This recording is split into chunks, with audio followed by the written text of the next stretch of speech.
किसान भाइयों, अभी आपने मनोरंजन किया हरियाणवी रागनी का। आइए अब जानकारी लेते हैं आज के बाजार भाव की, जो कि इस प्रकार से हैं। हिसार की अनाज मंडी में आज गेहूं बिका 1400 रुपए प्रति क्विंटल। चने का भाव रहा 3700 रुपए से 3750 रुपए। जौ का भाव रहा 1200 रुपए से 1225 रुपए। सरसों का भाव रहा 3300 रुपए से 3650 रुपए। ग्वार का भाव रहा 12,000 रुपए से 13,000 रुपए। बाजरे का भाव रहा 1325 रुपए से 1350 रुपए प्रति क्विंटल। खड़ सरसों का भाव रहा 1900 रुपए से 1950 रुपए प्रति क्विंटल। खल बिनोड़े का भाव रहा 1480 रुपए से 1520 रुपए। बिनोड़ा देसी का भाव रहा 2600 रुपए। चीनी का भाव रहा 3330 रुपए से 3600 रुपए। गुड़ का भाव रहा 2775 रुपए से 2850 रुपए। खंडसारी का भाव रहा 4100 रुपए से 4200 रुपए प्रति क्विंटल। तेल सरसों का भाव रहा 8,000 रुपए प्रति क्विंटल। आलू का भाव रहा 350 रुपए से 550 रुपए। प्याज का भाव रहा 600 रुपए से 1100 रुपए। टमाटर का भाव रहा 500 रुपए से 800 रुपए। कपास नरमा का भाव रहा 4100 रुपए से 4125 रुपए प्रति क्विंटल। किसान भाई, ये थे आज के बाजार भाव। आइए जानकारी लेते हैं भारत सरकार द्वारा घोषित न्यूनतम समर्थन मूल्य की, जो कि इस प्रकार से हैं। गेहूं का समर्थन मूल्य रहा 1285 रुपए प्रति क्विंटल। जौ का मूल्य रहा 980 रुपए। चने का मूल्य रहा 2800 रुपए। मसूर का मूल्य रहा 2800 रुपए। सरसों का मूल्य रहा 2500 रुपए। सूरजमुखी का मूल्य रहा 3700 रुपए। धान सामान्य का मूल्य रहा 1250 रुपए। धान ग्रेड ए का मूल्य रहा 1280 रुपए। मक्के का मूल्य रहा 1175 रुपए।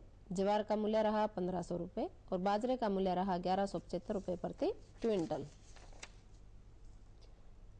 किसान भाई, ये थे भारत सरकार द्वारा घोषित न्यूनतम समर्थन मूल्य। आइए बात करते हैं कृषि संबंधी। किसान भाई, जैसा कि हमने अभी जिक्र किया था कि हमारे किसान भाई खेती बाड़ी के साथ साथ दूसरे बहुत सारे सहायक धंधे भी करते हैं। खासकर हमारे किसान भाई खेती बाड़ी के साथ साथ साग सब्जी का काम धंधा भी करते हैं। लेकिन ठीक दूसरी फसलों की तरह किसान भाइयों को साग सब्जी के काम धंधे से अच्छा खासा मुनाफा लेने के लिए उन्नत कृषि क्रियाओं को अपनाना पड़ेगा। जहां तक उन्नत कृषि क्रियाओं की बात है, सबसे पहले किसान भाइयों को ध्यान रखना चाहिए कि उन्होंने कौन सी सब्जी की काश्त करनी है। उसके लिए उसी के आधार पर ही अपने खेत की मिट्टी का चुनाव किसान भाइयों को करना चाहिए। क्योंकि सबसे पहले किसान भाइयों को चाहिए कि अपने खेत की मिट्टी और पानी की जांच करवाएं। क्योंकि मिट्टी और पानी की जांच करवाने के बाद किसान भाइयों को पता चल जाता है कि कौन सी मिट्टी कौन सी सब्जी के लिए बढ़िया रहेगी। क्योंकि मिट्टी में बहुत सारी बीमारियां होती हैं और उन बीमारियों से हमारी फसलों को बचाने के लिए किसान भाइयों को सबसे पहले चाहिए कि वो अपने खेत की मिट्टी और पानी की जांच करवाएं।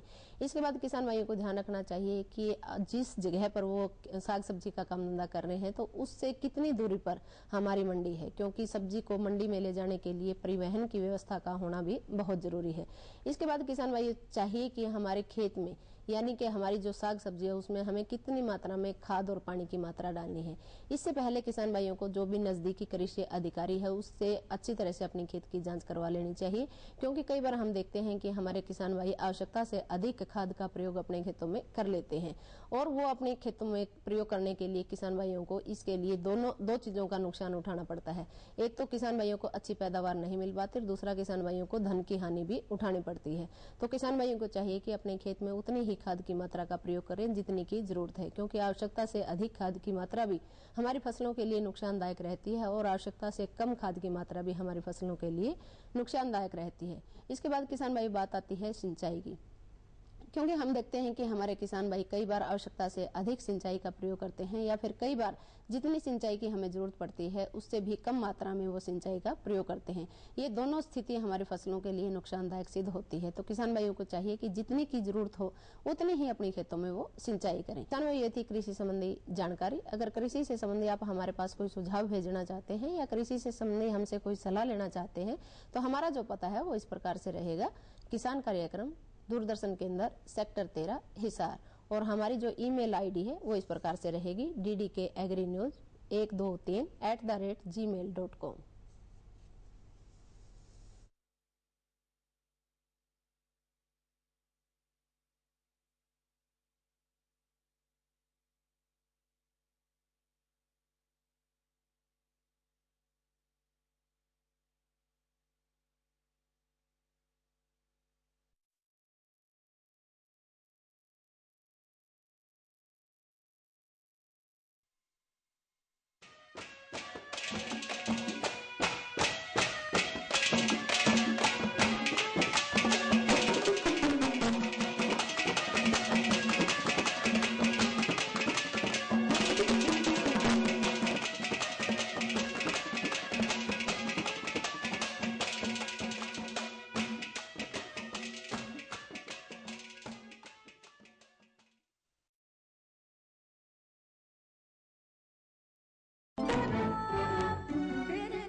सबर कर गोलू, अभी दाल नहीं गली है। तू फिक्र ना कर गोलू की अम्मा, अब की बार अपनी दाल खूब गलेगी। क्या मतलब जी?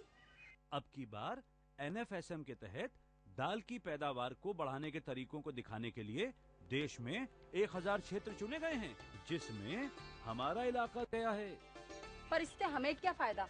हमें 5 एकड़ खेती के लिए खाद और कीटनाशक के अलावा बढ़िया बीजों की एक मिनी किट भी मिलेगी। इतनी दाल का करेंगे क्या जी? अरे भगवान, सरकार ने दलहन का समर्थन मूल्य भी खूब बढ़ा दिया है और इनकी खरीद का भी पूरा इंतजाम कर लिया है। इससे आमदनी बढ़ेगी और फिर हमारा गोलू अच्छे स्कूल में जाकर के कृषि वैज्ञानिक बनेगा। हाँ किसान भाइयों नमस्कार। किसान कार्यक्रम में आप सभी का स्वागत है। किसान भाइयों, हमारा प्रदेश कृषि प्रधान प्रदेश है और गेहूं की पैदावार में पंजाब के बाद दूसरा स्थान आता है, लेकिन कई बार हम देखते हैं कि गेहूं की पैदावार खरपतवार के कारण घट जाती है। तो आज का हमारा विषय रहेगा गेहूं में खरपतवार नियंत्रण। उसके बाद हरियाणवी रागनी से कराया जाएगा मनोरंजन। अंत में न्यूनतम समर्थन मूल्य, कृषि समाचारों में मौसम, बाजार भाव व कृषि संबंधी अन्य जानकारियां दी जाएंगी। तो आइए सबसे पहले देखते हैं गेहूं में खरपतवार नियंत्रण पर। इस विषय पर जानकारी दे रहे हैं डॉक्टर सतबीर पुनिया जी और उनसे बातचीत करें डॉक्टर अशोक मलिक।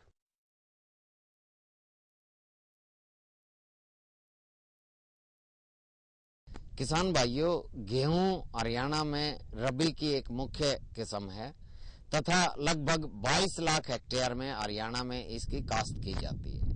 पिछले 2 वर्षों से हरियाणा गेहूं की उत्पादकता के मामले में पूरे देश में पहले स्थान पर है, लेकिन गेहूं में अक्सर हम देखते हैं कि खरपतवारों की वजह से किसान भाई को काफी उपज का नुकसान उठाना पड़ता है। गेहूं में खरपतवार नियंत्रण किसान भाई को किस समय करना चाहिए एवं किन किन बातों का इसका छिड़काव करते समय ध्यान रखें, यदि एक दवाई के प्रति आपके खरपतवार में रेजिस्टेंस पैदा हो गई है तो फिर दूसरी दवाई का प्रयोग कैसे करें, इन सब बातों की जानकारी देने के लिए हम आज आपको चौधरी चरण सिंह हरियाणा कृषि विश्वविद्यालय हिसार में लेके आए हैं, जहां हमारे साथ एग्रोनॉमी विभाग के वरिष्ठ वैज्ञानिक डॉक्टर सतबीर सिंह पुनिया हैं। इनसे हम जानकारी लेते हैं कि गेहूं में खरपतवार नियंत्रण करते समय किसान भाई को किन किन बातों का ध्यान रखना चाहिए तथा रासायनिक खरपतवार नियंत्रण जो करता है किसान भाई, उसका छिड़काव का समय बिजाई के कितने दिन बाद होना चाहिए। डॉक्टर साहब, किसान कार्यक्रम में आपका स्वागत है। डॉक्टर साहब, सबसे पहले तो बात ये आती है कि किसान भाई अक्सर ये देखते हैं कि भाई कई तो 25 दिन बाद ही छिड़काव कर देते हैं, कई 45 दिन तक छिड़काव करते रहते हैं। तो गेहूं में खरपतवार नियंत्रण के लिए रासायनिक छिड़काव करने का उचित समय कौन सा है डॉक्टर साहब, और इसका सही तरीका क्या है? मलिक भाई, गेहूं में जो अगर हम 50 दिन तक खरपतवार नियंत्रण ना करें तो काफी नुकसान हो जाता है और वो निर्भर करता है कि खेत में कौन सा खरपतवार ज्यादा है। जैसे कि बलूरी, गुल्ली डंडा, जिसे बल्टी के नाम से भी किसान भाई जानते हैं, यह खरपतवार 70% तक भी उपज में नुकसान कर सकता है। तो किसान भाइयों को सबसे पहले अपने खेत में ये देखना जरूरी है कि मेरे खेत में कौन सा खरपतवार ज्यादा है। कई बार जैसे धान के बाद गेहूं लेते हैं तो वहां पर गुल्ली डंडा या बलूरी और जंगली पालक के साथ साथ बत्थू भी आ जाता है। परंतु जिस क्षेत्र में बाजरा के बाद, जैसे लोहारू का क्षेत्र है, भिवानी का क्षेत्र, इसरवाल, डिगावा, यहाँ पर बाजरे के बाद या ग्वार के बाद ही गेहूं ली जाती है, वहां पर केवल चौड़ी पत्ती वाले ही खरपतवार आते हैं। तो किसान भाई को ये ध्यान में रखना है कि पहले खरपतवार राशि का चुनाव जो है वो उसी हिसाब से करे कि आपके खेत में कौन सा खरपतवार ज्यादा है। अगर दोनों तरह के खरपतवार है तो खरपतवार नाशी की चुनाव दूसरा है। अगर अकेली संकरी पत्ती वाले है, जैसे जंगली जई है, कपास के बाद जंगली जई भी काफी आती है, तो वहां पे खरपतवार नाशी दूसरा प्रयोग करना है। अगर दोनों तरह के खरपतवार है तो वहां पे खरपतवार अलग है, खरपतवार नाशी की जो नाम है वो अलग उसकी स्प्रे करना है। डॉक्टर साहब, आपने बताया कि भाई एक तो सबसे पहले किसान भाई को ये देखना होगा कि उसके खेत में खरपतवार हैं कौन से, कि आपने बताया कि जो उत्तरी हरियाणा का धान वाली बेल्ट है उसमें मुख्यतः जंगली जई या जंगली पालक ये ज्यादा नुकसान करते हैं, और जो अपनी दक्षिण हरियाणा की कपास वाली बेल्ट है उसमें चौड़ी पत्ती वाले खरपतवार जैसे कि हिरणखुरी हुई, बथुआ हुआ, जंगली पालक हुई, इनका नुकसान ज्यादा होता है। तो चौड़ी पत्ती वाले के लिए अलग दवाई का प्रयोग करना है, जो संकरी पत्ती वाले हैं जैसे कि गुल्ली डंडा है, इनके लिए किसान भाइयों को अलग दवाई का प्रयोग करना है। डॉक्टर साहब, बात आती है जी छिड़काव किसान भाई बिजाई के कितने दिन बाद करे और छिड़काव का तरीका सही कौन सा होना चाहिए? मलिक भाई, ये देखना है कि छिड़काव फसल की बिजाई का समय क्या है। खासकर एक खरपतवार नाशी है, बड़ा प्रचलित है 2,4-D। जो 2,4-D खरपतवार नाशी है, अगर उसका बिजाई के समय के अगर समय की बिजाई की है किसान भाइयों ने और 20 दिन पे उसका छिड़काव आमतौर पे कुछ किसान भाई कपास वाले क्षेत्रों में, खासकर सिरसा फतेहाबाद के इलाकों में कर देते हैं, उससे भी उसका नुकसान होता है। और अगर बिजाई के 50 दिन के बाद कई बार बथू आ जाता है या हिरणखुरी आ जाती है, किसान भाई 2,4-D का प्रयोग वहां भी कर देते हैं और फसल गाभा अवस्था में होती है, तो उससे क्या होगा कि बाल टेढ़ी हो जाएंगी। दूसरा, कुछ किस्में ऐसी हैं जो कि खरपतवार नाशियों के प्रति संवेदनशील है, जैसे 2,4-D ही लगा लो। 2,4-D हम किसान भाई HD 2009 किस्म जो पहले बोते थे, WH 283 और जो आपके राज 3037-65, इन किस्मों में 2,4-D करने से थोड़ा नुकसान हो जाता है, बाल टेढ़ी मेढ़ी हो जाती हैं, इसलिए वहां पर किसान भाई एल ग्रिप का प्रयोग कर सकते हैं। दूसरा, कुछ क्षेत्रों में जैसे आप बता रहे थे कि प्रतिरोधता आ गई है, करनाल, कुरुक्षेत्र, टोहाना और सफीदों, इधर कुछ इलाका अम्बाड़ा का है, वहां पर किसान भाई लगातार 12 साल से क्लोडिनाफॉप खरपतवार नाशी का प्रयोग कर रहे हैं और शुरू में गुल्ली डंडा का अच्छा नियंत्रण मिलता रहा, परंतु अब 4-5 साल से किसान भाई क्लोडिनाफॉप की 2-2 पैकेट एक एकड़ में डाल रहे हैं, उसके बावजूद भी अच्छा नियंत्रण नहीं आ रहा।